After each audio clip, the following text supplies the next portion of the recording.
Olá pessoal, tudo bem com vocês? Nós vamos para mais uma videoaula de geometria diferencial.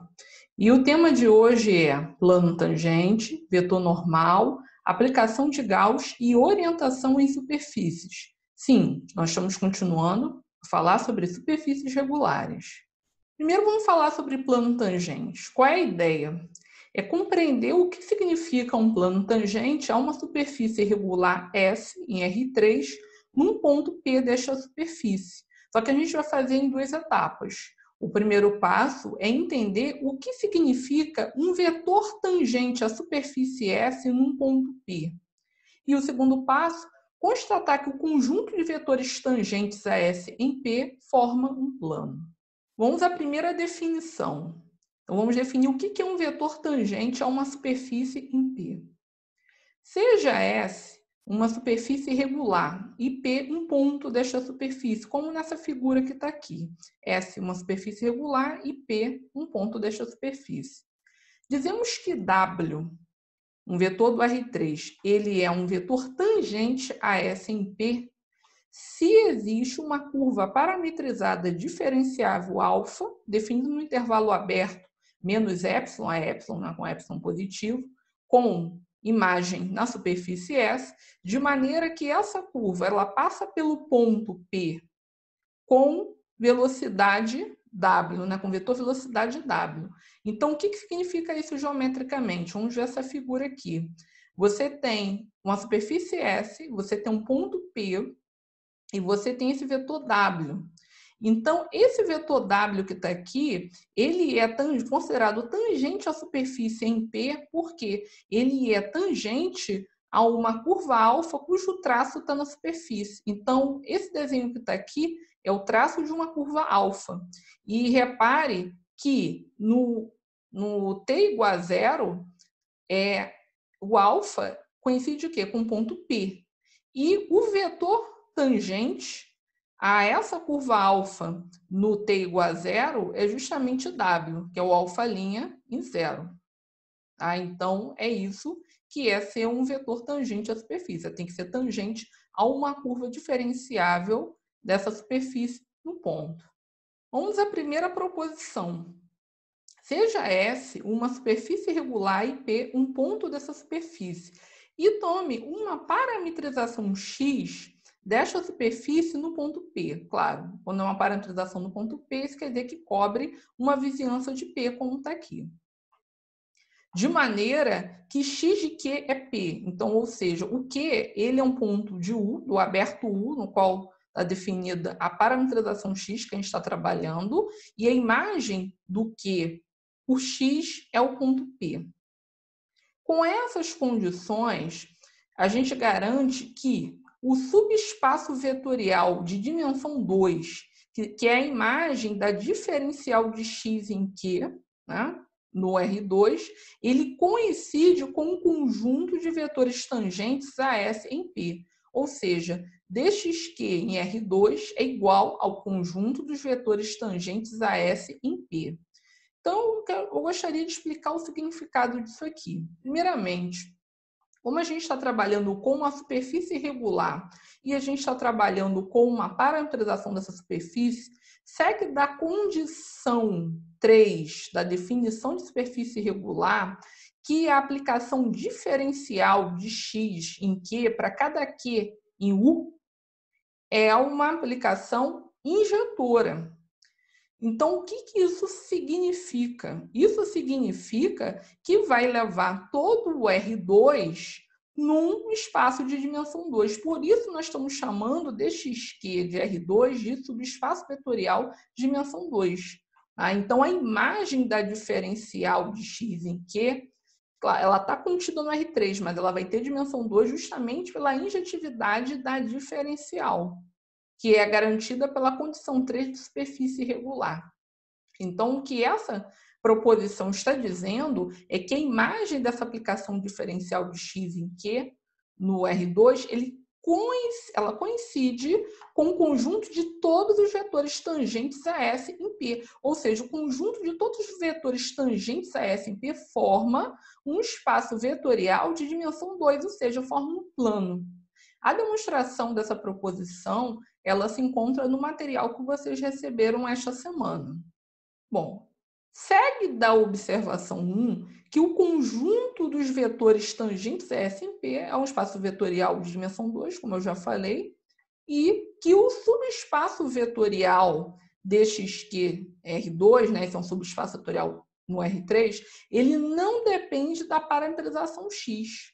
Ou seja, se você pega uma segunda parametrização de S em P, digamos, parametrização Y, que está definida num aberto V do R2, com imagem Y de V na superfície. Então, se você tem uma outra parametrização diferente dessa que cubra P e uma vizinhança de P, de maneira que x de R é P, ou seja, se aqui fosse um R no lugar do Q e a imagem dele fosse em P por Y, então, se você aplicar a proposição 1, você vai ver que a imagem da diferencial de Y em R e R2 coincide com o conjunto de vetores tangentes a S em P.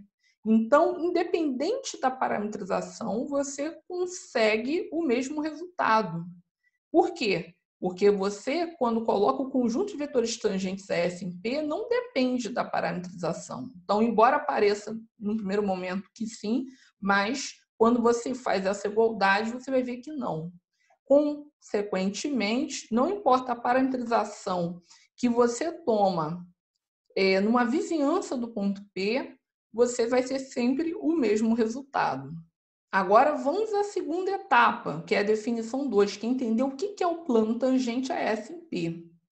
Novamente, S é uma superfície regular e P um ponto desta superfície. O plano tangente a SP é o plano que passa por P e é paralelo aos vetores tangentes a S em P. E esse plano é denotado por TPS, que é esse plano que está aqui. Então, esse plano aqui, ele contém o quê? Todos os vetores tangentes à superfície no ponto P. Então, você imagine curvas passando por esse ponto, imagine vetores tangentes a essa curva, e a gente acabou de ver que o conjunto desses vetores forma um espaço vetorial de dimensão 2. Então, está aqui. Esse conjunto de vetores a gente vai chamar de TPS, que coincide com a imagem da diferencial de x em Q, no R2, poderia ser qualquer outra parametrização em P, conforme a gente viu na observação anterior. Então, está aqui, essa é a definição do plano tangente à superfície em P, ou seja, é formado por todos os vetores tangentes à superfície em P. Uma observação. Se S é uma superfície regular e P é um ponto dessa superfície, se X é uma parametrização dessa superfície em P, com x de Q igual a P, como está nesse desenho, então você tem um Q em U, nesse aberto U, e o x ele leva o Q no P, nesse ponto que está aqui. Como nós vimos que o TPS, ou seja, o plano tangente a S em P, é a imagem da diferencial de x em Q, no R2, segue que esses vetores aqui, que é a derivada parcial de x em relação a U e a derivada parcial de x em relação a V no ponto Q, é uma base de TPS, denominada base de TPS associada a x. Por que isso é verdade? Porque vimos numa videoaula anterior que esses vetores aqui, eles, na verdade, eles formam a base do quê? Do conjunto imagem dessa diferencial. Lembra que eles formam os vetores colunas da matriz jacobiana dessa transformação aqui, né? que é uma aplicação linear. Com isso, essa base aqui, que eu já falei, é a base de TPS associada a x. Então, o que eu vou fazer nesse momento? Eu vou pegar um vetor de TPS, ou seja, um vetor qualquer que esteja no plano tangente da superfície em P. Então, se ele está aqui, necessariamente ele vai ter que ser imagem de algum W que está aqui no R2, conforme nós vimos, por conta dessa identificação. Então, repare uma coisa, W é um vetor do R2, e você pode escrevê-lo como combinação linear do quê? Dos elementos da base canônica do R2. Então, o W pode se escrever como para ordenado W1 e W2, onde W1 e W2 são reais, e também pode ser escrito como W1 é 1 mais W2 é 2, onde E1 é o vetor 1, 0 e o E2 é o vetor 0, 1. Por que a gente está fazendo isso? Porque a gente tem interesse de escrever um vetor do plano tangente à superfície em P como combinação linear dessa base aqui, dessa base de TPS. Então, a gente vai fazer isso agora. V, no caso, é a imagem de algum W aqui, né, por meio da diferencial de x em Q, está aqui. Então, W se escreve como W1 é 1 mais W2 é 2. Lembra que a diferencial é uma aplicação linear. Então, usando a linearidade da diferencial, você pode reescrever isso aqui como sendo W1, diferencial de x em Q em E1, mais W2, diferencial de x em Q em E2. Lembrando que a diferencial de x em Q, ela leva o vetor E1 da base canônica na derivada parcial de x em U em Q. E leva o vetor E2 da base canônica do R2 nesse outro vetor, que é a derivada parcial de x em relação a V em Q, conforme nós já vimos em aulas passadas. Com isso, a gente substitui, né, o resultado e vai ficar assim. Ou seja, V pode se escrever como W1xu em Q mais W2xv em Q. Então, W1 e W2 vão ser as coordenadas de V nessa base aqui, nessa base de TPS. Então, esses vetores, que é o XU, ou derivada de X em relação a U, e esse aqui, que é derivada de X em relação a V, eles são chamados de vetores coordenados. E eles formam uma base justamente como consequência da injetividade da diferencial de X em Q. Uma vez que nós já definimos o que é o plano tangente à superfície em P, quando se trata de uma superfície irregular, então o que seria um vetor normal a esta superfície? Vamos lá. Se essa é uma superfície irregular e P é um ponto desta superfície, dizemos que um vetor N no R3 é normal à superfície em P se ele for ortogonal a TPS, ou seja, se ele for ortogonal a todos os vetores tangentes a S em P. Então, está aqui. Você tem um ponto P, imagine o conjunto de todos os vetores tangentes a S em P. Estão aqui no desenho, está em roxo. E aí, o que a gente vai fazer? A gente vai pegar um vetor que seja ortogonal simultaneamente a todos eles, que é a mesma coisa de dizer que esse vetor é ortogonal ao plano tangente de S em P. Então, esse aqui é o que a gente chama de vetor normal. Na verdade, o que a gente tem é o seguinte, a gente tem uma única direção normal, né? Essa direção ela vai dar uma reta normal a S em P. Agora, a gente tem dois sentidos. A gente pode colocar vetores apontados para cá, como esse N aqui, ou pode colocar no sentido contrário. Isso foi o que eu falei no outro slide. A gente tem uma única direção normal a TPS, só que a gente tem exatamente dois vetores unitários normais a S em P. Então, se a gente pensar em termos de vetores normais unitários, realmente são dois. Um apontando para cima, outro apontando para baixo. Fixada uma parametrização da superfície em P, podemos definir a escolha de um vetor normal unitário em cada ponto do x de U. Como? Vamos pensar um pouquinho. Lembra que XU e XV, em cada ponto, né, em cada ponto Q, ele forma o quê? Uma base para o TPS. Lembrando que o x de Q vai ser o P. Então, se eles formam uma base, o produto vetorial deles vai ser simultaneamente ortogonal a cada um deles. Então, para a gente conseguir, por exemplo, um vetor normal unitário, basta dividir o produto vetorial de XU com XV pela sua norma, isso em cada Q. Lembrando que x, no caso, eu estou chamando de Qtil para diferenciar do P que a gente fixou, porque isso que a gente vai fazer não vai ser apenas nesse ponto, mas em todos os pontos do x de U. que é uma vizinhança coordenada aqui da superfície, tá certo? Então, para cada petil, que não necessariamente é esse P, pode ser outro P, você consegue definir um vetor normal unitário desse jeito, tá certo? Agora, você também pode, ao invés de trabalhar com essa definição, você pode trabalhar com o simétrico. Também vai dar uma normal, só que um normal unitário, só que no sentido oposto. Então, aqui nesse desenho, a gente colocou exatamente o que? Os vetores da base de TPS na parametrização X, né? Isso em relação a petil, e aqui está normal unitária nesse sentido, né? Então, lembrando que é XU vetorial XV, você usa a regra da mão direita e você, né, coloca a mão aqui, roda para cá e o seu polegar vai apontar para cima nesse desenho que está aqui. Mas existe também a opção de vocês trabalharem com o simétrico de N. Só que aí, nesse caso, esse vetor normal vai apontar para baixo. Vamos usar uma outra definição, que é a aplicação de Gauss. O que seria isso?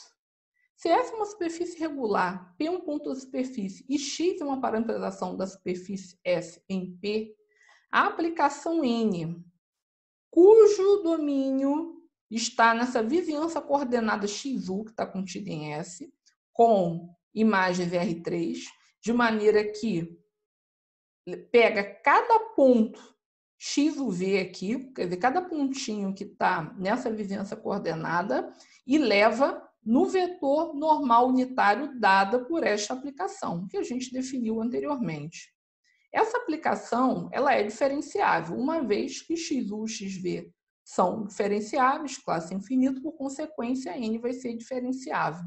E essa aplicação é denominada a aplicação normal de Gauss da superfície S na vizinhança coordenada X de U. Note que a imagem de N, dessa aplicação N, ela está contida na esfera unitária, com centro na origem e raio 1. Por quê? Repare que o objetivo dessa aplicação é pegar cada ponto de x de u e levar num vetor normal unitário a superfície S nesse ponto, usando esse tipo de aplicação.